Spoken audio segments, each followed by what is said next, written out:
Amari adjusted the belt of her neatly pressed school uniform and stepped out of the black SUV with the calm confidence of someone who was used to admiration. The morning sun rested softly on the shining glass walls of Treasure World School, making the whole campus look elegant and bright.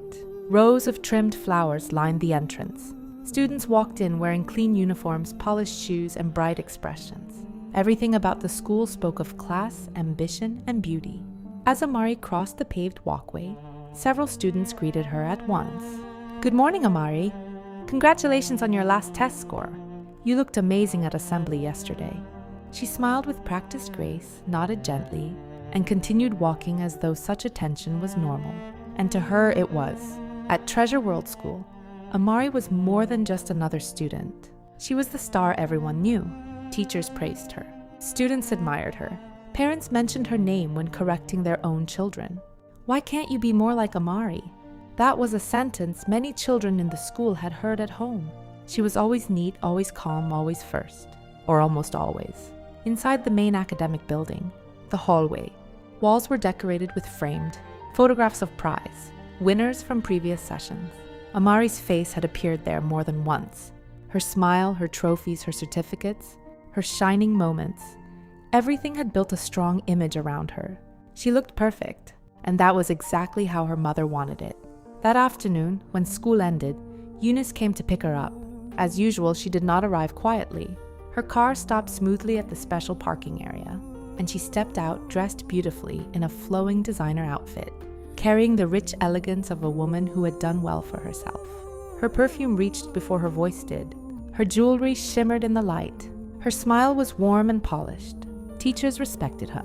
Other parents watched her. Students whispered, "There is Amari's mother. She always looks so nice. She brought gifts again." And yes, she had. 2 large gift bags were placed in the hands of the security man to carry. One was for the teachers in the senior section. The other had neatly wrapped items for a few selected students. Just small things, Eunice said with a smile when one teacher thanked her. But the gifts were never small in effect. Some were perfumes, some were stationery sets, some were luxury lunch packs, some were beautiful wristwatches. Sometimes she brought fabric, shoes, or elegant accessories. And whenever she came, people remembered her generosity for days. "You are too kind," teachers often said. "We are blessed to know Amari's family," others added. Amari stood proudly beside her mother, smiling softly as though she had been raised in nothing but goodness and grace. And nobody knew what sat hidden behind that beautiful image. That night, at home, Eunice sat in a private room no visitor was ever allowed to enter. The room did not match the beauty of the rest of the house. Outside it, everything looked luxurious and tasteful. Soft cream walls, gold curtains, shining floor tiles, expensive furniture, flowers in crystal vases. But inside that room, another life breathed. A candle burned slowly in one corner. Strange items were arranged carefully on a low table. A bowl of water reflected the unsteady light. Pieces of cloth, names written on paper, and personal objects taken from different people were hidden inside decorated boxes. Eunice sat before them quietly. Her face no longer carried that public smile. Her eyes were sharp, focused, intent. She lifted one of the gift wrappers from the table and touched it gently. Then she whispered words nobody in the school would ever imagine could pass through the mouth of the same elegant woman who laughed with teachers and gave children presents. She had done this for years. Every gift accepted opened a door. Every smile received gave her access. The children who took her gifts never knew what left them afterward. A little brilliance, a little favor, a little confidence, a little talent. What should have grown in them slowly weakened, and what weakened in them found its way to Amari. That was why Amari always stayed ahead. Not because she never studied, she did. Not because she lacked discipline, she did not. But because there were invisible hands pushing the balance in her favor. The next morning at school, Amari entered mathematics class with the quiet certainty that she would once again be the one others struggled to catch. She arranged her books, opened her notes, and sat near the window where the soft breeze moved the curtains slightly. Then the door opened. A girl walked in with the class teacher. She was new, beautiful, poised. Her uniform fit her perfectly. Her hair was neatly styled, and she carried herself with a natural confidence that did not look forced. There was something clean and bright about her presence, the kind that made people look twice. The teacher smiled. "Class, this is Lara Williams Benson. She joined us this term. I expect all of you to make her feel welcome." A few students greeted her warmly. Lara smiled. "Good morning, everyone." Her voice was clear and calm. The teacher pointed her toward an empty seat. Unfortunately for Amari, that seat was not far from hers. Throughout the morning, students kept glancing at Lara. She was not only pretty, she seemed settled and intelligent too.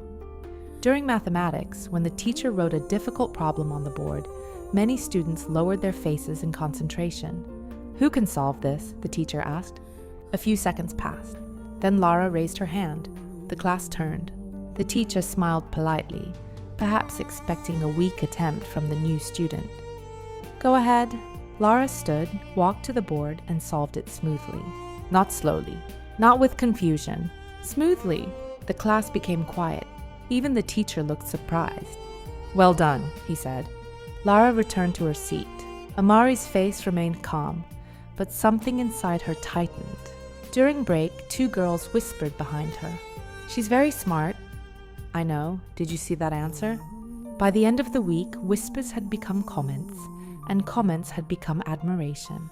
Lara was not only good in mathematics, she was strong in science, good in literature, and surprisingly quick in class discussions. She helped other students without pride, explained difficult things simply, and did not try to show off. That made people love her even more. Soon a nickname appeared, the walking calculator. At first people said it jokingly, then it stuck. When someone could not solve a difficult problem, another person would laugh and say, "Go and ask the walking calculator." Lara would smile modestly and help.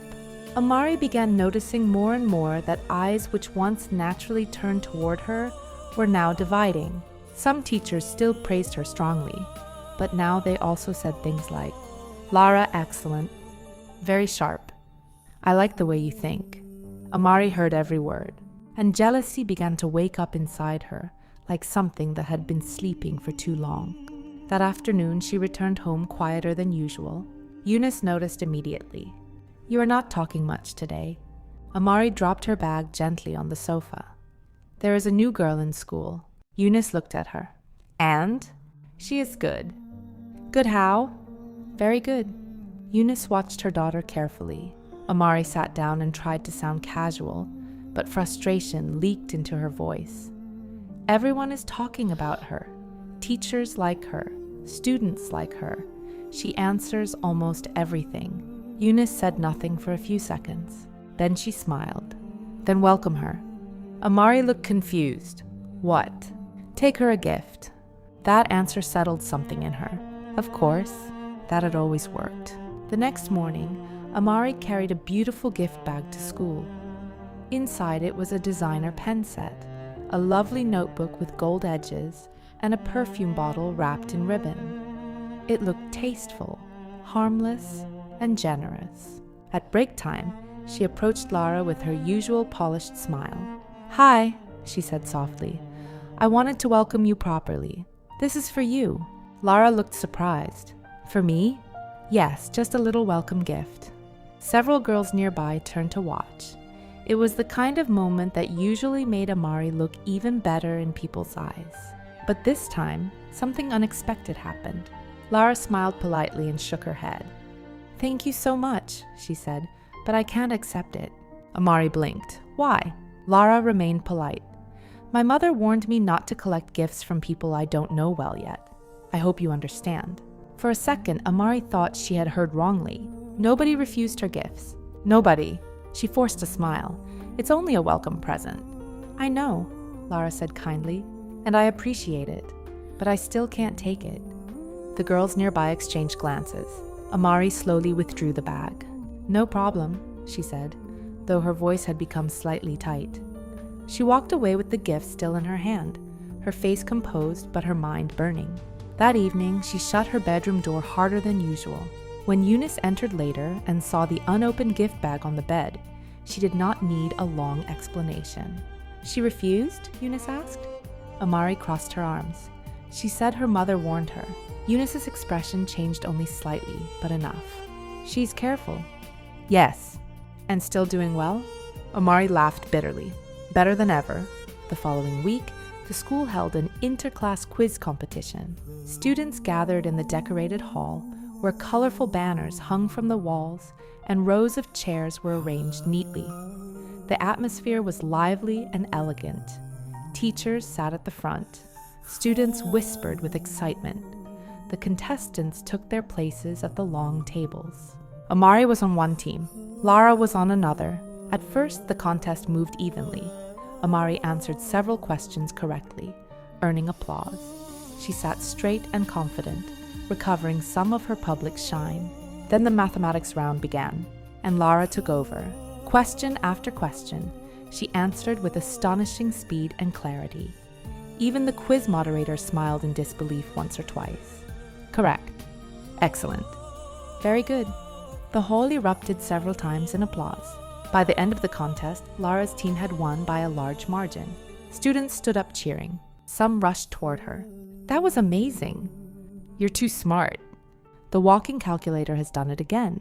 Amari remained seated for a second longer than normal, smiling stiffly while her stomach twisted. When she got home, she did not even greet properly before finding her mother. Mummy, Eunice looked up from the dining area. What happened? She beat me in front of everybody. Eunice put down her spoon. Tell me properly. Amari did. She described Lara's growing popularity, the refused gift, the way students praised her, and the quiz competition loss that had left her feeling exposed. As she spoke, the pain in her voice sharpened into jealousy.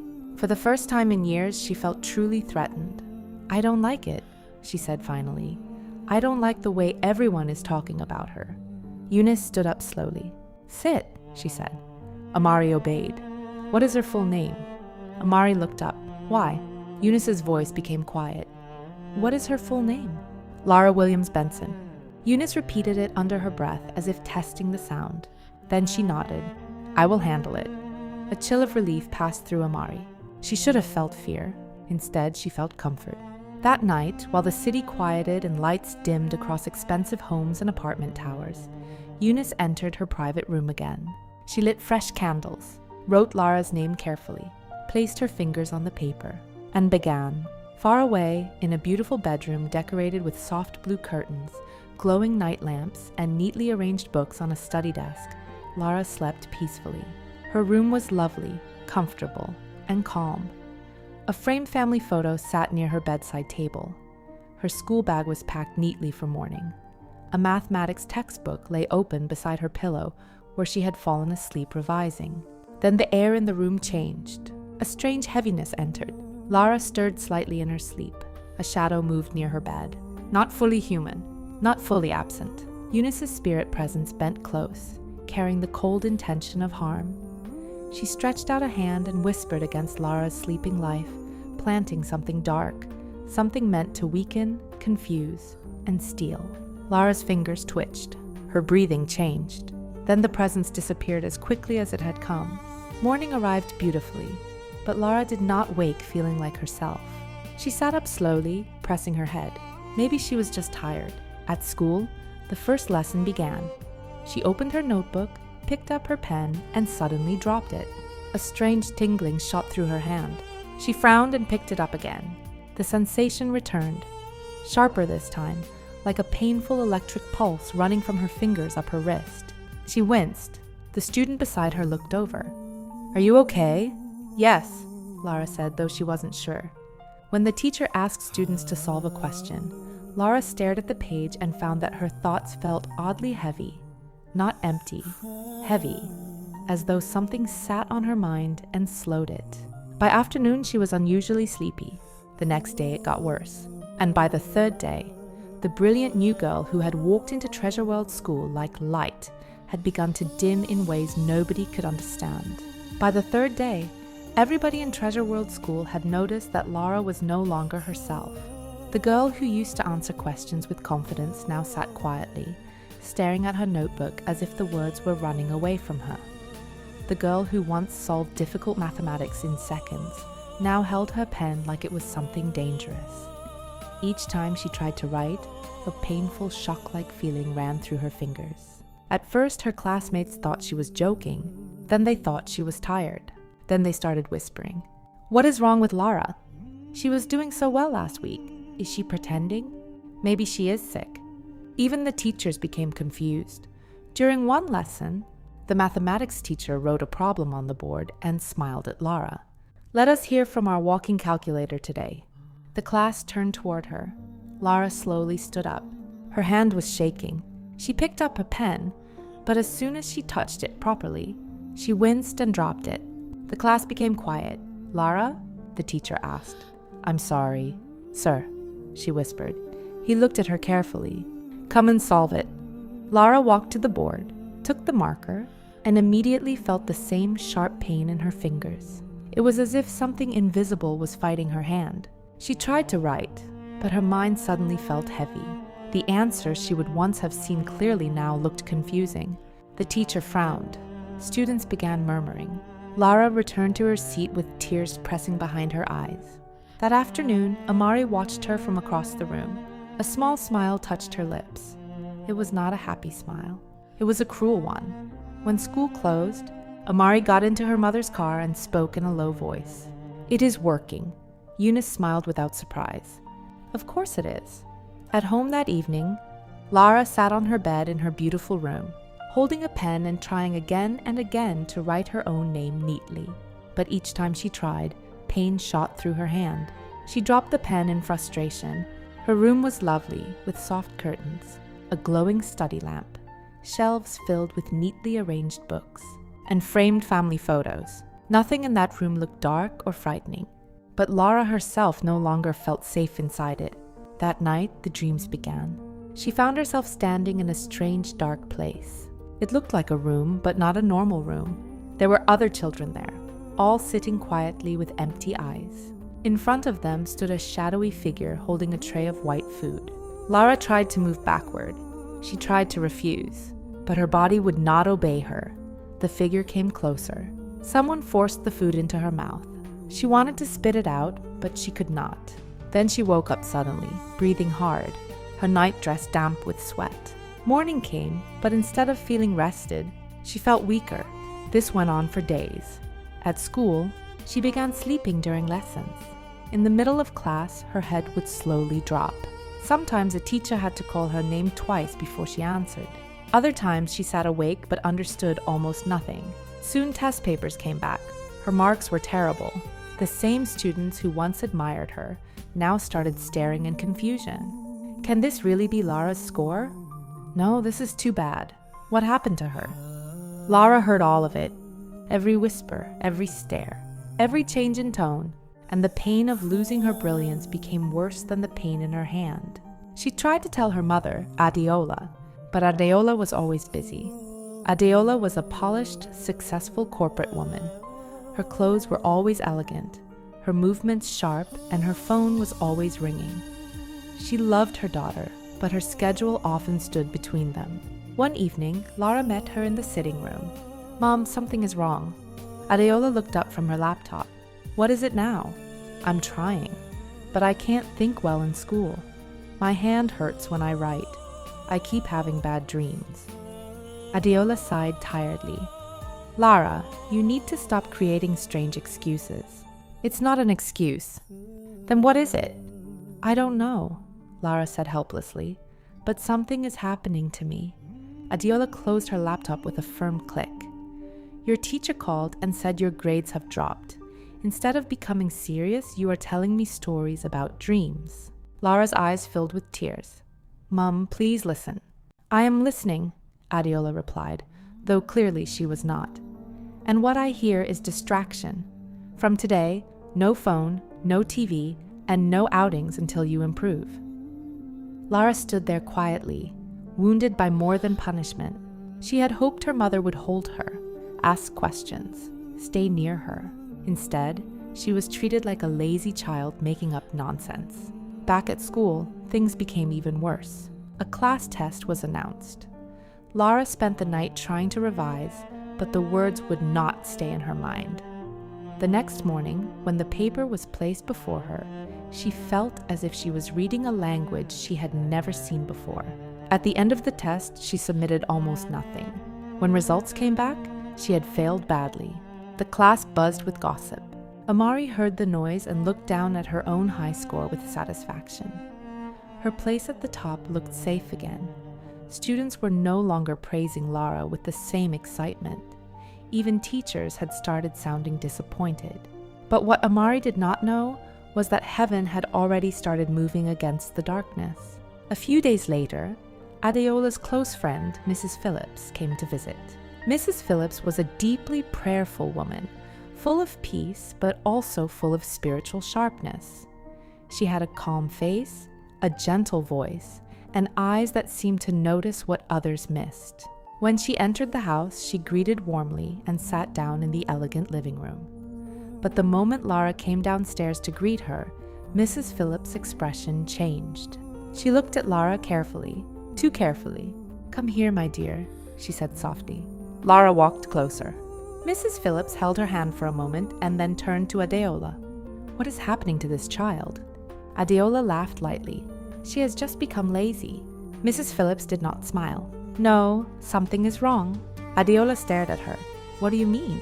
"This girl has been spiritually attacked." The room became still. Lara looked up quickly. Adeola frowned. "Attacked? By who?" Mrs. Phillips shook her head slowly. "I do not know yet, but her glory is under attack. Can't you see it? This is not ordinary." Adeola's face changed. For the first time, she allowed herself to think that maybe her daughter had been telling the truth. Mrs. Phillips stood up immediately. "We need to pray now." They took Lara into one of the rooms. Mrs. Phillips began to pray with power and seriousness. Her voice filled the room. Her words were firm. She prayed against every hidden hand, every evil food, every dark attack, every wicked transfer. At first, Lara only cried. Then suddenly she bent forward. Her body shook. She began vomiting a strange white substance. Again and again. Adeola screamed in shock and rushed forward, but Mrs. Phillips raised a hand and kept praying. "Come out, every evil deposit, come out." Lara continued vomiting until she became weak and fell back, breathing hard. Then the room became quiet, a deep, peaceful quiet. Mrs. Phillips looked at Adeola. Now she will be free. Adeola was trembling. Tears filled her eyes as she moved to Lara and held her tightly. "My baby, I'm sorry." Lara cried in her mother's arms. Adeola kept apologizing. "I should have listened. I should have listened." From that day, everything changed in that home. Adeola changed her priorities. She spent more time with Lara. She prayed with her morning and night. She sat beside her while she revised. She asked questions. She listened. She became present. Slowly, Lara began to recover. The bad dreams stopped.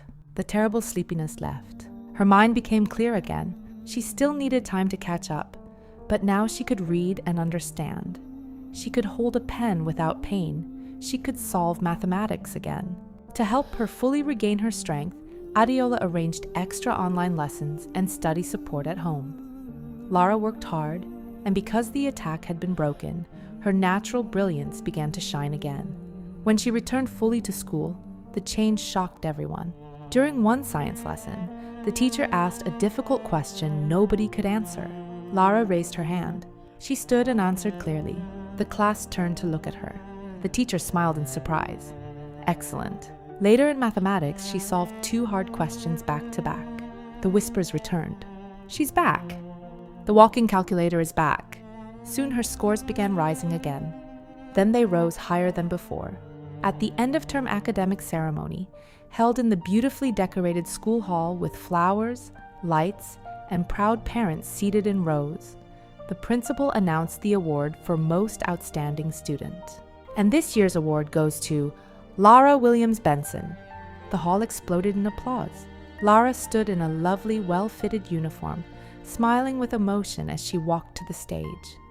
Adeola, seated among the parents, wiped tears from her eyes. Amari sat frozen. The sound of applause felt like an insult in her ears. That evening, she went home furious. "She is back!" she snapped. "She is even doing better than before. Everybody is praising her again." Eunice's face darkened. So the prayer broke it, she said quietly. Amari stared. What? Eunice stood up. Never mind, I will finish it tonight. That night, Eunice returned to her private room and began another attack, this time more dangerous than the first. Her face was hard, her voice colder, her intentions darker. Far away, Lara slept peacefully in her room, but Adiola, resting in her own room, suddenly woke up with a strong burden to pray. She sat up immediately. Something was wrong. Without delay, she began to pray. As she prayed, a strong spiritual covering rose around Lara like fire. At that same moment, Eunice reached spiritually toward Lara again. But this time, instead of finding an open door, she met divine resistance. A sudden fire struck her. She screamed.